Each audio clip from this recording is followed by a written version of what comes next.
Magandang araw po, welcome po sa aking channel, Love9 TV. Nandito po tayo ngayon sa Lucena City kung saan meron po tayong bagong video presentation. Isang residential property na may lot area na 164 square meters at may floor area na 125 square meters. Meron po itong 3 bedrooms, 3 toilet and bath. At tungkol naman sa dokumento nito, ito po titulado, buhay po ang may-ari, kaya wala po kayong maging problema sa documentation o sa transfer ng title. Halos hindi po ito natirahan ni owner gawa ng madalas nasa Amerika po sila. Ito po yung naka-fully fenced, well-maintained, kaya ready for occupancy. Walking distance lang po ito mula SM Lucena at MMG General Hospital. Nandito po tayo sa living area, dining area, at kitchen.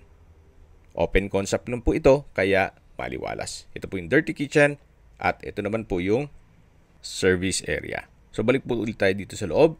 Ito po yung common toilet and bath. Maayos naman po ang toilet fixtures. Kaya wala po kayong ipapagawa dito. Katabi lang po nito yung hagdan.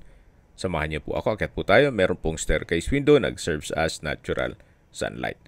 Ito po yung first bedroom na may toilet and bath. Malaki naman po ang espasyo. Naka-tile flooring. May wardrobe.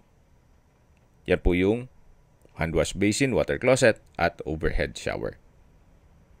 So ito po yung first bedroom o master's bedroom. Dito naman po yung hallway. Ito po yung second bedroom na may wardrobe at Jack and Jill po ito o sharing ang toilet and bath dun sa kabilang kwarto o yung third bedroom. Binebenta po ito ni owner sa halagang 7.6 million pesos net. Kung ang interested buyer ay nasa Amerika, mas mapapabilis po ang inyong transaksyon. Gawa ng nandyan din po siya. Tawag lang po kayo sa aking numero para sa ibang katanungan. Maraming salamat po. Ang full video po ay mapapanood sa aking main YouTube channel na Love9 TV Official.